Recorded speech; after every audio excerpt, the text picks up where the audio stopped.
Très chers compatriotes congolais, après plusieurs mois de silence, de méditation et de prières, je me sens dans l'obligation de m'adresser à vous aujourd'hui, car la paix et l'unité du Congo en dépendent. Très chers compatriotes, l'heure est grave, alors très grave et chaotique. Le Congo est à la croisée des chemins. L'avenir du Congo est en jeu. Le Congo est assis sur une poudrière. Tout est en trouble dans le Congo.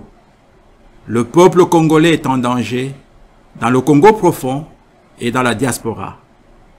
À cause de la crise existentielle, car le Congo est occupé par des pays étrangers, tels que le Rwanda avec le M23 et sans autres groupes armés à l'est du pays, sans gérer l'intégralité du Congo. À cause des richesses qui sont bradées par des prédateurs. À cause de la guerre de la transition énergétique du cobalt, cuivre, lithium congolais dans la fabrication des batteries pour les véhicules électriques et autres. À cause de la guerre du changement ou du réchauffement climatique, car le monde s'écroule et le Congo est marginalisé par manque d'experts, manque de vision, manque de politique de gestion environnementale sur la transition énergétique et le marché de crédit carbone. À cet effet, le Congo est aussi à la fois pays solution et acteur très important qui a beaucoup à donner à la planète et la développer par la séquestration de 7 gaz à effet de serre, exemple le gaz carbonique, par ses forêts et par l'évitement de 7 gaz à effet de serre dû à ces énergies renouvelables, le soleil, le vent, les batteries électriques, les centrales électriques. Le Congo est exposé et victime des conséquences liées au réchauffement climatique, telles que la sécheresse, des inondations, des tempêtes, hausse des températures, l'incendie, comme partout dans le monde ces 4 derniers mois de 2023. À cause de la guerre du marché de carbone, car la RDC en tant que pays solution de la planète contre le réchauffement ou le changement climatique par la séquestration et l'évitement des gaz à effet de serre, lesquels la RDC doit certifier son pouvoir de séquestration des gaz à effet de serre, exemple le gaz carbonique, par ses forêts et l'évitement dû à ces énergies renouvelables et batteries électriques. La RDC doit participer à la fixation de prix de crédit carbone sur le marché et faire bénéficier au maximum le peuple congolais. Le Congo est en danger à cause de la crise économique, sociale et financière dans laquelle est plongé le peuple congolais. À cause du cœur du Congolais qui est en détresse car le partage des richesses des ressources naturelles n'est pas équitable entre les Congolais. Et cette richesse est concentrée entre une poignée d'individus sans payer les taxes. Le Congo est en danger à cause de l'insécurité, des assassinats, des enlèvements auxquels vive le peuple congolais, du manque de considération, du manque de respect des dignités de la diaspora congolaise à l'étranger par les missions diplomatiques et autres pays du monde. Le Congo est en danger à cause de la faiblesse des institutions, à cause de la corruption institutionnalisée, à cause de la passation des marchés gré à gré sans étude de faisabilité. Le Congo est en danger à cause de manque de transparence et de révabilité de nos autorités dans la gestion du pays au peuple congolais.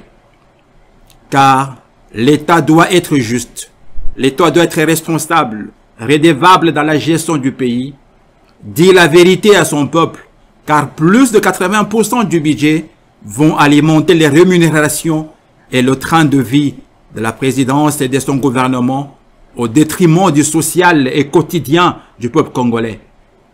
L'État n'est pas à appartenir à une poignée des individus qui décident sur tout. L'État doit redonner confiance à son peuple dans leur pays, d'où la raison des élections. Malheureusement, Les Congolais n'ont pas confiance à ces élections à cause des agendas étrangers cachés qui ne tiennent pas compte des intérêts, de la renaissance, du développement, de la paix et de la crédibilité du peuple congolais et du Congo.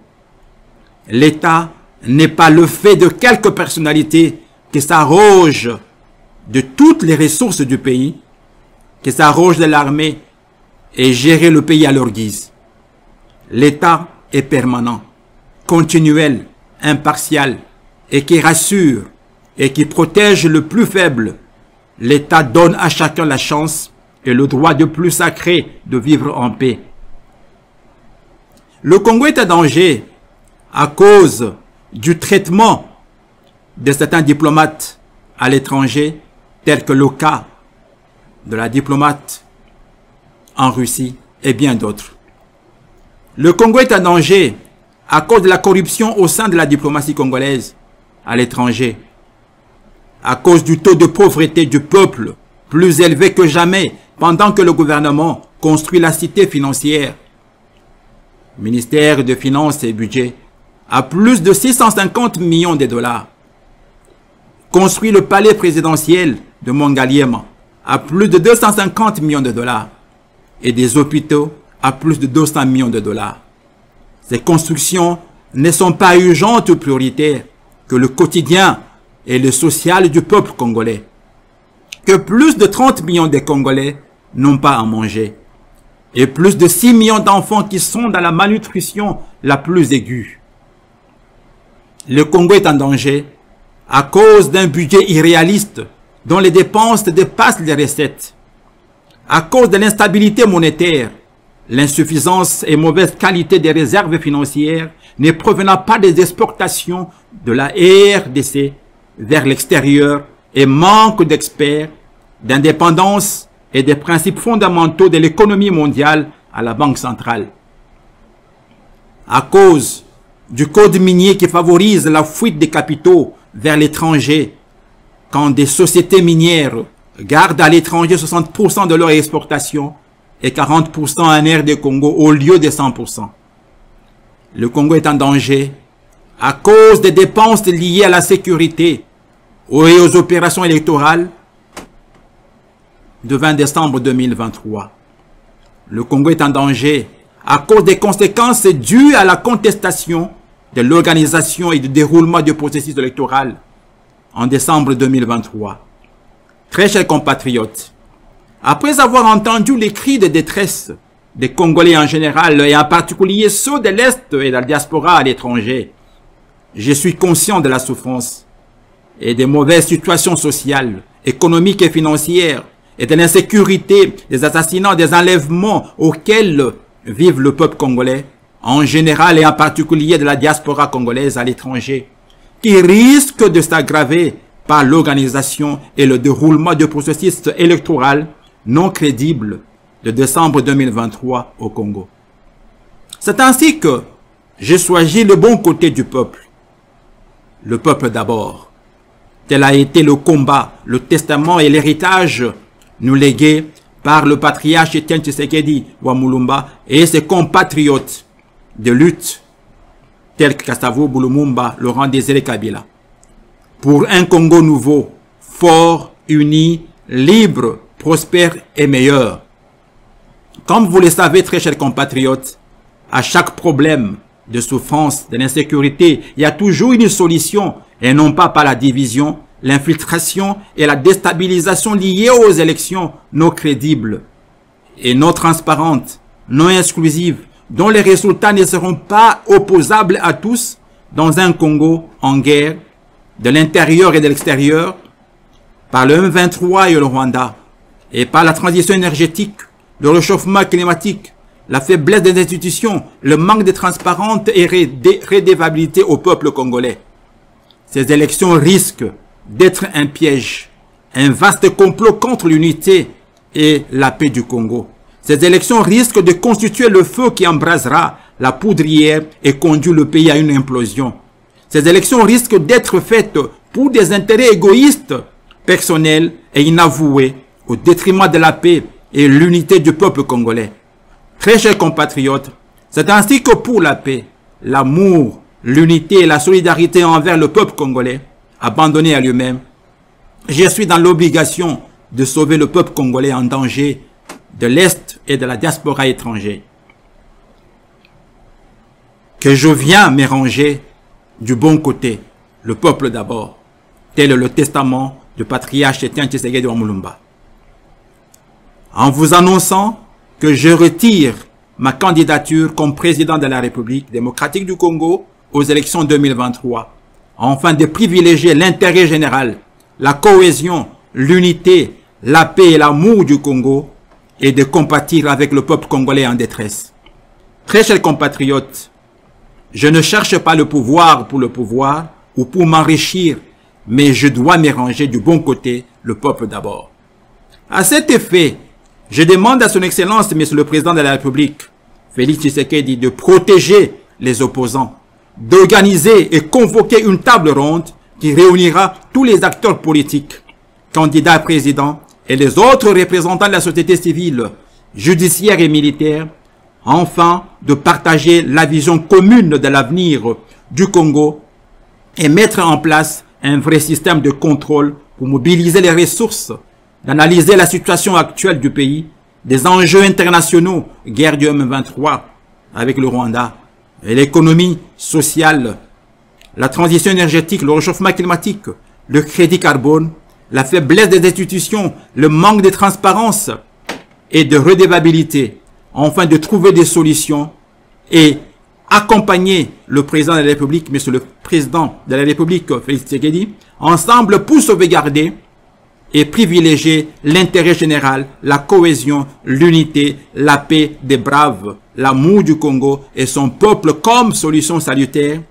ainsi que protéger vos multiples avancées significatives et remarquables déjà réalisées, telles que la diplomatie agissante, l'affaiblissement du régime rwandais en médias, militaires et argent, la démocratie, la liberté d'expression, le développement, l'indépendance économique du Congo, la reconstruction avec le programme des 145 territoires, la gratuité de l'enseignement et de la santé, la renaissance et la crédibilité des Congolais et du Congo à l'étranger. Pour avoir achevé toutes les 6 revues de programmes avec la FMI, pour avoir émis de l'ordre de la sécurité en reconstruisant et en équipant et formant l'armée et la police nationale, car le développement d'un pays passe par la paix, due à sa sécurité et à sa défense. Et le Congo a tous les atouts pour être classé comme pays développé. Et le Congo est défendu et respecté aujourd'hui grâce à vos efforts, Monsieur le Président de la République.